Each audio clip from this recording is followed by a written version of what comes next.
Olá, querido aluno e querida aluna, tudo bem com vocês? Sou o professor Damião, disciplina de Geografia, e vamos nós, nessa videoaula de hoje, tratarmos da Guerra Fria ao século XXI.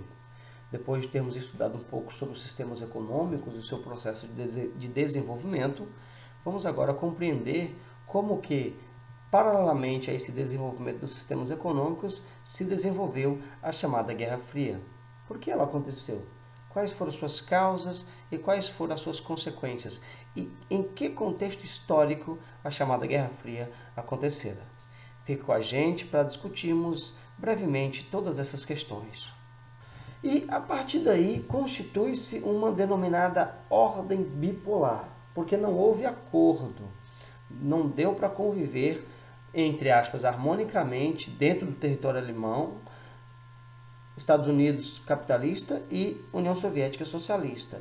Então, repito, a Alemanha foi a partir dali então dividida, e essa divisão alemã provocou uma espécie de uma bipolaridade, que nós chamamos da ordem bipolar, que não somente dividiu a Alemanha em duas, mas também ideologicamente dividiu o planeta em países capitalistas de um lado versus países capitalistas do outro.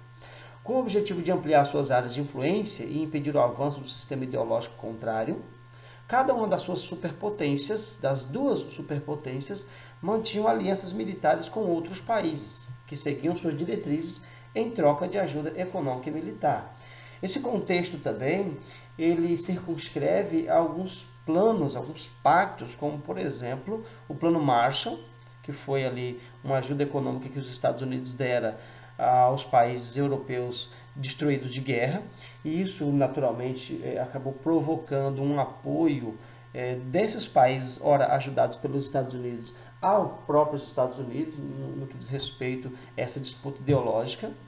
Da mesma forma também assim fizeram os soviéticos com o seu plano de auxílio econômico, bem como com a sua intervenção ideológica e militar em alguns países ali, também do leste europeu. Então repare que essa bipolarização passa-se a iniciar dessa maneira, através deste alinhamento, desse auxílio econômico, especialmente por parte dos Estados Unidos, de modo a impedir o avanço do crescimento soviético entre outros países. Então ali já se desenhara uma disputa ideológica e também econômica entre as duas superpotências ali no início da segunda metade do século XX. Dessa forma, o mundo tornou-se bipolarizado, caracterizado pela disputa entre os dois blocos socialistas, comandado pelos soviéticos, e o bloco capitalista, ali comandado pelo bloco capitalista e pelos Estados Unidos. Ali, então, começa-se a desenhar a denominada Guerra Fria, uma guerra ideológica, mas com um cunho bélico muito grande e preocupante, haja vista que estávamos falando de duas superpotências também bélicas. Se tivesse que acontecer de fato o confronto, ali certamente iniciaria uma outra guerra mundial, essa muito mais sem precedentes, talvez até mais do que a Segunda Guerra Mundial, que fora tão desastrosa. Mas isso não aconteceu. O que realmente aconteceu entre ambos os países dessa bipolaridade mundial foi uma corrida armamentista e também espacial. Ou seja, os governos, na verdade, além de disputar economicamente, ideologicamente, os países tentando aderir-lhes aos seus regimes econômicos e militares, houve ali também uma corrida armamentista, uma demonstração de força de ambas as partes, tanto da parte soviética quanto da parte, portanto, socialista soviética, quanto da parte capitalista estadunidense. Então, as superpotências investiam progressivamente em arsenais militares, incluindo nucleares também, que naquela ocasião era ali o grande trunfo dos países no que diz respeito aos seus conflitos bélicos. Então, era uma forma de intimidar o oponente. Os Estados Unidos investiam bilhões em armas, enfim, inclusive em armas nucleares, e aí tentava intimidar a União Soviética. A União Soviética, do lado oposto, fazia a mesma coisa. Então, ficava aquela chamada corrida armamentista para saber quem tinha mais poder de fogo, quem tinha mais poder bélico. Essa crescente militarização das duas superpotências foi chamada de corrida armamentista. Qual foi a consequência? A consequência foi a ameaça de uma eclosão de outra grande guerra mundial. O mundo assistia atônito a essa disputa ideológica no que diz respeito ao poderio bélico entre Estados Unidos e União Soviética. Repito, caso houvesse de fato um confronto, estaria instaurada uma guerra mundial sem precedentes. Isso é fato. Nós temos aqui essa imagem que as demonstrações militares soviéticas aconteciam com muita frequência e tinha como objetivo justamente mostrar o seu poderio econômico. A foto revela um desfile militar em Moscou, na antiga União Soviética, na década de 1970. Da mesma forma, a gente vê aí desfiles de tanques, demonstração de mísseis, tudo isso aí tem a ver com a chamada corrida armamentista. Era uma forma dos governos, tanto americanos quanto soviéticos, demonstrarem força. Mas além da corrida armamentista, também havia uma chamada corrida espacial. O desejo das superpotências de demonstrar poderio na exploração do espaço. Sim, desde aquele período, os países, especialmente os países desenvolvidos, já nutriam a necessidade e também o desejo de explorar o espaço. Na verdade, a tecnologia ali, naquele contexto, já permitia algumas incursões espaciais por parte de alguns países. E, naturalmente, sendo as duas superpotências, Estados Unidos e União Soviética, a corrida espacial também entre ambos fora percebida. Então havia também essa competição pela supremacia na exploração do espaço, que ficou conhecido como corrida espacial. Essa disputa era considerada muito importante para a defesa territorial e simbolizava superioridade, principalmente tecnológica e ideológica. Nessa corrida, que acabou levando o ser humano à Lua, foram investidos milhões de dólares em pesquisas que geraram novas tecnologias e grandes avanços. E aí isso, naturalmente, foi importante para a economia e para a questão da defesa militar, tanto dos Estados Unidos quanto da União Soviética, mas gerou algumas consequências, de modo especial para a União Soviética, que investiu pesadamente nessa corrida aeroespacial, mas que adiante iria apresentar profundos, gravíssimos problemas de ordem socioeconômicas. As imagens, elas narram, através da imagem, nos é narrada duas situações que foram bem típicas dessa corrida espacial entre Estados Unidos e União Soviética. Inicialmente, o lançamento da nave Sputnik 2, tendo a cadelinha Laika a bordo. Isso se deu em 3 de novembro de 1957. Ali já foi uma demonstração de desenvolvimento tecnológico na área espacial por parte dos soviéticos muito interessante.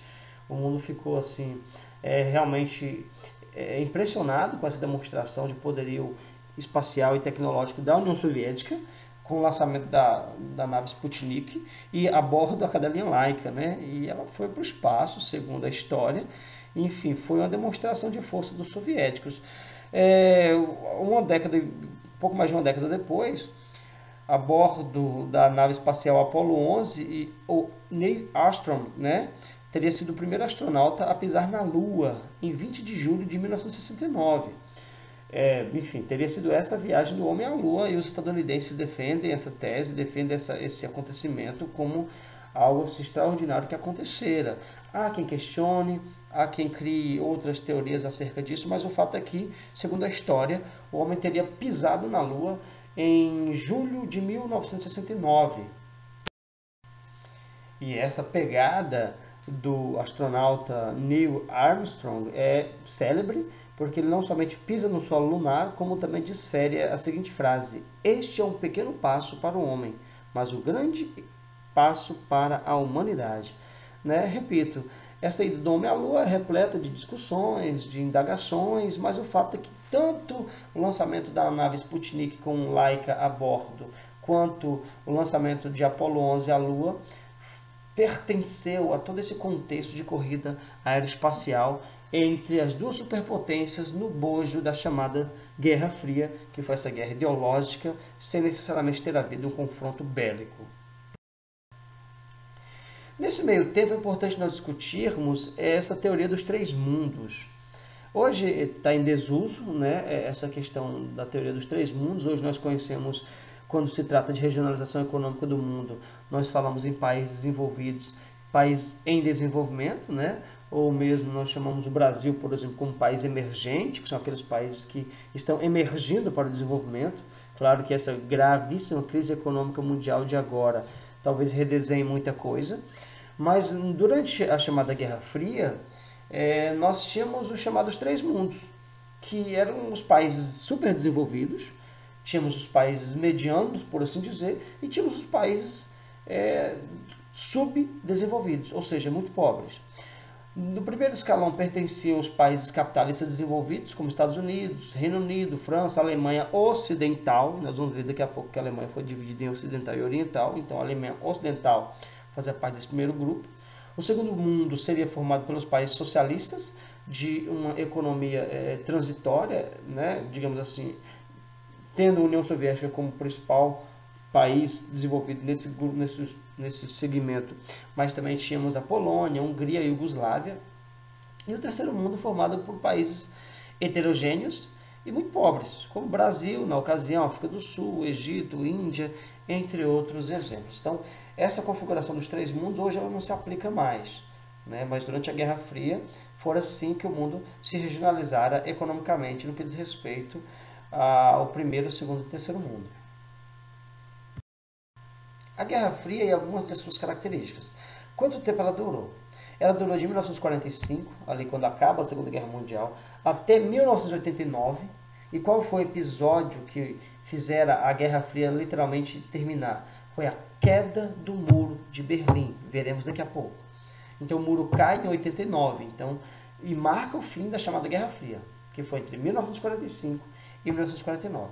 Essa expressão ela foi utilizada para designar o clima de tensão e antagonismo político, ideológico, econômico, tecnológico e militar entre os blocos soviéticos, né, e o bloco americano. Como nós já estamos vendo aí, a bandeira americana e soviética, né, e esse antagonismo entre capitalismo e comunismo. O RSS é a União das Repúblicas Socialistas Soviéticas. No pós-guerra tivemos esse antagonismo. Os Estados Unidos pretendiam que os sistemas de mercado livre e da democracia parlamentar fossem adotados não só na Europa, mas também em outras regiões do mundo. E a União Soviética defendia o socialismo e a economia planificada, que é bem distinta da economia capitalista, que nós já estudamos isso nos slides, nas aulas anteriores. Em 1947, portanto, a Europa estava dividida em dois blocos, o capitalista e o socialista. É importante observar, pessoal, que esse processo de divisão do mundo em dois grandes blocos acabou assim, havendo influência em outras áreas do planeta. Nós não ficamos circunscritos aos Estados Unidos e à União Soviética. Na medida que esse contexto da chamada Guerra Fria avançava, tratavam os Estados Unidos e a União Soviética de cooptar outras nações, seja mediante auxílio econômico, como nós já vimos inicialmente, ou seja mediante acordos, cooperações, enfim, de modo que cada um ia se aliançando com as nações e iam definindo áreas de influência. A fronteira entre os blocos capitalista e socialista na Europa, em linhas gerais, correspondia às posições atingidas pelos exércitos anglo-americanos e soviéticos nas suas ofensivas durante o nazismo. Ou seja, a União Soviética exercia influência sobre o leste europeu, que posteriormente se tornariam socialistas, e os Estados Unidos exerciam influência sobre a Europa Ocidental. Esses países viriam a aderir ao capitalismo.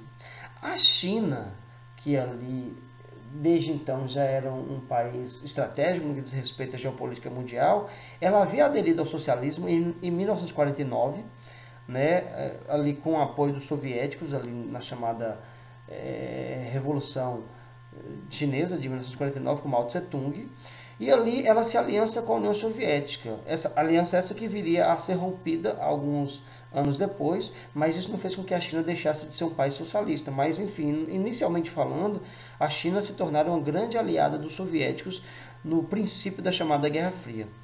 As principais áreas de influência dos Estados Unidos eram a Europa Ocidental e o Japão, que se rendeu após os ataques estadunidenses e o lançamento das duas bombas atômicas. Nós sabemos que o Japão foi assim, na medida que a Segunda Guerra Mundial ela vai se esfriando, ela vai acabando na Europa, ainda estava rolando muito confronto lá na Ásia, que era justamente o período em que os Estados Unidos bombardeavam o Japão. E a rendição japonesa fez com que, naturalmente, o Japão se tornasse posteriormente um aliado dos Estados Unidos na chamada Guerra Fria, nessa guerra ideológica. Por meio do Plano Marshall, os Estados Unidos investiram centenas de milhões de dólares na reconstrução de economias europeias arrasadas durante a guerra. Como eu já havia dito, foi uma forma dos Estados Unidos estar ali cooptando influência dos países destruídos por guerra na Europa. No Japão, os Estados Unidos também fizeram grandes investimentos para impedir a difusão do socialismo pela Ásia. Isso foi estratégia, porque se os Estados Unidos não dessem esse apoio financeiro no momento que esses países destruídos mais precisavam, talvez os soviéticos o fariam. E aí, naturalmente, um Japão que hoje é aliado e desde aquela ocasião se tornar aliado dos Estados Unidos, poderia se aliar à União Soviética caso esse auxílio econômico viesse do bloco socialista. A fronteira ideológica que separava a Europa capitalista da Europa socialista ficou conhecida como Cortina de Ferro. A gente vai ver na figura logo mais, mas a Cortina de Ferro foi um nome, né? Foi uma denominação atribuída a essa separação da Europa capitalista de um lado e a Europa socialista do outro. Chama a atenção que durante essa divisão do continente europeu, dois países que, mesmo sendo socialistas, ficaram fora dessa órbita de influência soviética. A gente vai ver no mapa a seguir, mas tanto a Iugoslávia, e a Iugoslávia é ali na Europa Oriental, no leste europeu, ela teve uma situação atípica, porque o seu líder, conhecido como Tito, que governava com mãos de ferro a Iugoslávia, ele criou o Estado Socialista Iugoslávio distinto, livre da tutela de Moscou, ou seja, com autonomia, livre da tutela da União Soviética, isso desde o final da Segunda Guerra Mundial. Então percebam que na chamada Cortina de Ferro, a Iugoslávia não está, entre aspas, nos domínios soviéticos, nessa divisão bipolar da Europa, haja vista que a União Soviética, ou desculpe-me, que a Iugoslávia trilhara esse caminho, mesmo sendo um país soviético, trilhara esse caminho de forma distinta. Outro exemplo é a Albânia. O regime se encontrava alinhado às posições da China Popular, que disputava com a União Soviética a hegemonia alguns anos depois. Eu disse agora há pouco que a China se aliara aos soviéticos inicialmente, mas depois houve ali um desentendimento de modo que a China, embora socialista, não se alinhava mais aos ideários soviéticos, já visto que a China também pretendia se tornar um país hegemônico. Diante disso, a Albânia não se aliara ao discurso soviético da União Soviética na Europa, mas sim ao discurso socialista, naturalmente, da China Popular, da República Popular da China. Então, se nós formos perceber, nesse mapa da chamada Cortina de Ferro, tanto a Iugoslávia quanto a Albânia, mesmo pertencentes ao bloco dos países socialistas, mas eles não estão dentro da chamada Cortina de Ferro na ala socialista, já vista que aconteceram essas questões que eu expliquei agora há pouco. Mas percebam que a Europa foi dividida entre os países que se alinhavam à União Soviética e os países que se aliavam aos Estados Unidos, que ali prestava total apoio, especialmente financeiro, a alguns países derrotados por guerra no chamado Plano Marshall. Então aí nós temos a Europa dividida na chamada Cortina de Ferro. E aí não somente a Europa se dividiu, mas também a Alemanha se dividiu em Alemanhas. E aí nós vamos ver que isso teve uma razão muito específica, justamente do descontentamento de algumas pessoas da população que vivia do lado oriental, do lado soviético da Alemanha, e que se descontentaram com a situação socioeconômica ali vivida e quiseram cada vez mais migrar para o lado ocidental, para o lado capitalista da Alemanha, que ali estava sob a tutela dos Estados Unidos. Durante a Segunda Guerra Mundial, tropas soviéticas avançaram até o centro da Alemanha, libertando da ocupação nazista todos os países que depois integrariam o bloco socialista. Derrotada na guerra, a Alemanha foi dividida em duas: República Federal Alemanha, RFA, ou Alemanha Ocidental, capitalista, portanto, sob a influência estadunidense, e República Democrática Alemã, RDA, ou Alemanha Oriental Socialista, incorporada à esfera de influência de Moscou, ou seja, da União Soviética. Berlim era a capital alemã. Ela havia sido tomada pelos soviéticos, ao mesmo tempo que parte da cidade era mantida sob o domínio dos Estados Unidos e do Reino Unido e da França. Sem que se chegasse a um acordo sobre o controle da cidade, ela foi dividida em duas partes, uma pertencente à Alemanha Oriental, sobre o poder da União Soviética, e a outra sobre o poder dos Estados Unidos, foi denominada de Alemanha Ocidental. Então, Berlim no meio dessa divisão. Berlim literalmente dividida, a capital alemã dividida entre a ala ocidental, capitalista, e a ala oriental, socialista. Aí nós temos a ilustração da divisão da Alemanha. Percebam que a Alemanha Ocidental é um pouco mais extensa, porque aqui ela estava sob domínio de Estados Unidos, Reino Unido e França, que futuramente iriam prestar apoio aos Estados Unidos, e aí seriam os Estados Unidos o grande mentor do domínio durante esse período da Guerra Fria, aqui na chamada Alemanha Ocidental. E do lado oriental tínhamos o domínio socialista, tendo a União Soviética como mentora. Curiosidade, as bandeiras, né, da Alemanha Ocidental e a bandeira ali da Alemanha Oriental, mantendo as cores, porém os símbolos distintos. Berlim foi dividida dessa forma, tá aí mais uma vez o slide para ficarmos com clareza, né? E aí, sob essa divisão, fora construído o muro, especialmente a partir da cidade, da capital alemã, Berlim. Berlim Ocidental e Berlim Oriental. A linha vermelha representa, portanto, o muro que foi erguido para separar a cidade entre os dois blocos. Com a adoção do Plano Marshall, as economias europeias ocidentais se desenvolveram rapidamente. Contudo, o leste europeu não acompanhou o mesmo ritmo de desenvolvimento. Muitos trabalhadores na Europa Oriental, atraídos pelas possibilidades de trabalho e nível econômico mais elevado nos países capitalistas, passaram a migrar, né, para Berlim Ocidental, passaram a atravessar para o lado ocidental, ou seja, para o lado que ali naquele momento estava mais desenvolvido economicamente falando, muito em função do Plano Marshall, das ajudas econômicas advindas dos Estados Unidos, ou seja, Berlim Ocidental se desenvolvera muito mais do que Berlim Oriental. Isso fez com que as pessoas migrassem, os trabalhadores quisessem migrar em busca desse desenvolvimento econômico. Eis que em 1961, por conta dessa situação, o governo da Alemanha Oriental, a ala socialista, iniciou a construção de um muro, literalmente, dividindo a cidade ao meio com esse muro que marcava ali essa fronteira entre essas duas partes, oriental e ocidental de Berlim, para evitar justamente essa saída, esse êxodo, para evitar essa fuga em massa dos berlinenses que saíam da parte oriental querendo migrar para a parte ocidental. O Muro de Berlim, então, a partir desse momento, passa a simbolizar a Guerra Fria e passa também a simbolizar essa bipolaridade. É como se o Muro de Berlim não somente dividisse a Alemanha, ou melhor, inicialmente não só dividisse Berlim, depois dividisse a Alemanha, mas também é como se o Muro de Berlim dividisse o mundo entre bloco socialista e bloco capitalista. Algumas curiosidades sobre o muro. Ele começou a ser erguido em 13 de agosto de 61 pelos socialistas soviéticos, pelos orientais. Teve 167 quilômetros com alvenaria, metal e arame farpado, isso inicialmente. Pense um muro de mais de 160 quilômetros de extensão. Eram 265 postos de observação, 136 ninhos de metralhadoras, 271 trechos cuidados por cães de ataque, mais de 800 mortos durante esse período tentando atravessar o muro, e isso foi marca da Guerra Fria, uma marca concreta da Cortina de Ferro.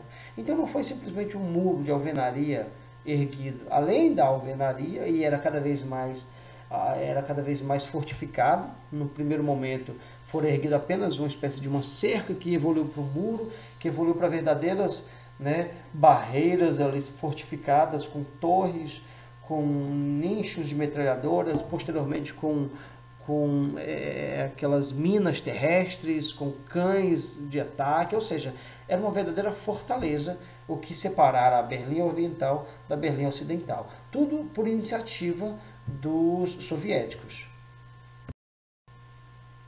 Algumas imagens remontam à construção do muro, né? Desde o período da construção, depois do processo de fortificação do muro. As imagens aqui não revelam, mas esse muro ele se tornara muito fortificado, né? Cada vez mais com tecnologia agregada e também com outros sistemas que impediam as pessoas, era quase que um muro intransponível.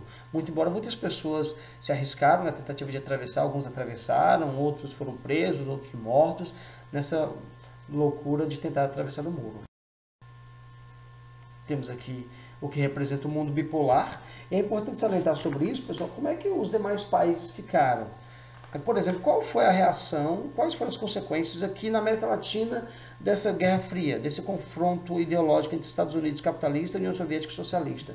Por exemplo, nesse meio tempo, por aqui nós tivemos as chamadas ditaduras, as ditaduras militares, especialmente aqui no Brasil, na Argentina, no Chile, no Uruguai. Então, durante a Guerra Fria, os países latino-americanos se transformaram em locais de enfrentamento entre os grupos socialistas e capitalistas, né? Então aqui nós tínhamos, por exemplo, os grupos anticomunistas e os governos com seus movimentos nacionalistas e com esse pretexto instauraram verdadeiras ditaduras. Aqui no Brasil, por exemplo, a ditadura militar durou entre 1964 e 1985. O mesmo aconteceu também lá no Chile, na Argentina, no Uruguai. Então, implicitamente, aqui havia uma disputa ideológica também e um pretexto especialmente para que os Estados Unidos apoiassem movimentos nacionalistas que vieram, como aconteceu, a desenvolver verdadeiras ditaduras, que assim, vocês já conhecem a história, durante a ditadura militar, a cassação de direitos políticos, a censura muito aguda, muito intensa, a ausência de eleições, portanto, foi um movimento antidemocrático, né? Além da situação de tortura e de morte de muitas pessoas nos porões da ditadura, tudo patrocinado pelos Estados Unidos e pelo bloco capitalista. Na verdade, esse apoio dos Estados Unidos foi decisivo para o desenvolvimento aqui na América Latina de muitas ditaduras, né? No continente africano, quais foram as consequências desse contexto todo lá no continente africano? Durante o período do pós-guerra mundial, a disputa entre as superpotências pela conquista de novas áreas de influência, bem como o enfraquecimento das metrópoles neocolonialistas que estavam ali tentando recolonizar o continente africano, estimulou o processo de independência das colônias na chamada partilha da África, que também se desenvolveram ali desde o começo do século, final do século XIX, na verdade, e ali no século XX, aquele processo de colonização, né, do continente africano, que nós chamamos de neocolonização ou de imperialismo, em que algumas potências econômicas ocuparam, literalmente invadiram o continente africano e exploravam esse continente economicamente falando, né? Então, a Guerra Fria ela também refletiu no processo de independência dessas nações africanas que estavam sob a tutela de alguns países, né, desenvolvidos, como era o caso, né, da Itália, que dominara alguns países africanos, a própria França, a Bélgica, o próprio Estados Unidos, né, a Inglaterra e assim sucessivamente. A luta pela descolonização ocorreu em diversas etapas, sobretudo durante a década de 50 e 70, e foi marcada por intenso uso da violência, conflitos armados, guerras civis e ditaduras militares que perduram até os dias de hoje. Também, durante a Guerra Fria, muitos países africanos adotaram política do não alinhamento aos blocos capitalista ou socialista. Durante a Conferência de Bandung, realizada em 1955 na Indonésia, um grupo composto por nações do continente africano e asiático se comprometeram a combater as diversas formas de imperialismo e a promover a cooperação política e econômica em relação aos países neocolonialistas europeus e às superpotências da ordem bipolar. A maior parte do grupo assumiu o compromisso de se manter neutro durante a Guerra Fria, como forma de demonstrar um posicionamento anti-imperialista e de se abster das estratégias militares de defesa de um dos blocos. Essa foi o resultado da conferência realizada na Indonésia em 55, mas nem todos os países africanos eles tiveram essa capacidade de se autoproteger, de se blindar diante dessa situação da bipolaridade mundial e acabaram sim sofrendo influência também dessas duas superpotências que desenvolviam a chamada Guerra Mundial, a Guerra Fria, me perdoem, e esse confronto bélico que, na verdade, ficou no plano ideológico e não no plano bélico durante esse período em que nós conhecemos como Guerra Fria. Que a Guerra Fria acabou, né? A Guerra Fria, ela aos pouquinhos foi perdendo força, a Guerra Fria ela foi aos pouquinhos não tendo mais não se tornou mais interessante do ponto de vista geopolítico, ela foi perdendo, na verdade, o seu próprio sentido, porque a União Soviética ela estava cada vez mais enfraquecida. A União Soviética ela estava cada vez mais entrando num processo de desintegração. A sua economia, ela ano após ano, era destroçada. Já visto que os soviéticos investiram demais, investiram pesadamente lá na chamada corrida aeroespacial, e aí o setor econômico, né, e aí a questão do desenvolvimento social, a qualidade de vida dos soviéticos cada vez mais estava comprometida. Então, durante décadas, a União Soviética investiu grande parte de seus recursos financeiros na indústria espacial armamentista, e isso trouxe prejuízo a outros setores. Com isso, os soviéticos não conseguiram acompanhar as economias capitalistas nos investimentos no que diz respeito à indústria, a bens de consumo, à informática, telecomunicações ou mesmo na agricultura. Ou seja, diante disso, o regime soviético e os países que aderiram à ideia socialista soviética estavam cada vez mais ficando ali para trás, estavam cada vez mais atrasados e a tecnologia cada vez menos verificada nesses países, enquanto que os Estados Unidos e o bloco capitalista cada vez mais se desenvolveram, cada vez mais investiam em setores da indústria, de bens de consumo. A União Soviética ela não conseguiu esse mesmo trunfo, uma vez que houve um investimento muito intenso em armamentos e aí outros setores ficaram comprometidos. O último líder a assumir a União Soviética foi Mikhail Gorbachev, e ele tentou, numa última tentativa, no último respiro, manter a União Soviética, né, ativa com dois planos, né? A abertura política, que foi conhecida como a Glasnost, e a reestruturação econômica, que foi conhecida como Perestroika. As mudanças se propagaram pelo bloco socialista e culminaram na dissolução, ou seja, tanto o Glasnost, que é esse plano do sistema político, quanto o Perestroika, que é esse plano do sistema econômico, não surtiram efeito, e a União Soviética ela acabou se desintegrando anos mais tarde. Em 1989, o muro foi derrubado, o famigerado Muro de Berlim, que era grande símbolo da Guerra Fria, e depois disso vários países deixaram o bloco socialista e aderiram à economia de mercado, à economia capitalista. Em 1991, a União Soviética deixa de existir, ela se desintegra, e após a separação de grande parte de suas repúblicas, ela se torna um país independente e a União Soviética se desintegra. O país atualmente europeu que herdou não somente boa parte, quase que 90% do território da União Soviética, bem como seu arsenal bélico e militar, foi a Rússia. Então a Rússia herda quase tudo da União Soviética, mas o fato é que a União Soviética se desintegra no ano de 1991, dada toda essa situação econômica e principalmente por conta da queda do Muro de Berlim, o que fez com que a partir dali não fizesse mais sentido aquela disputa ideológica continuada, já vista que a supremacia capitalista dos Estados Unidos era cada vez mais evidente. Esses foram os líderes durante o período de existência da União Soviética, né? Repare que eram períodos longos, portanto eram verdadeiras ditaduras. O primeiro grande líder soviético foi Stalin, sanguinário Joseph Stalin, Khrushchev, de 59 a 64, Brezhnev, de 64 a 82, e por fim, no início da crise, ainda com o governo de Brezhnev, depois com Mikhail Gorbachev, de 1985 até o final, até a dissolução da União Soviética em 91. Aqui nós temos alguns exemplos dos momentos finais da União Soviética, que eu já falei, a Perestroika, Glasnost, a queda do muro. A Alemanha, depois que o muro cai em 89, em 1990 ela deixa de ser duas e se torna uma só. Então nós tivemos a chamada reunificação alemã.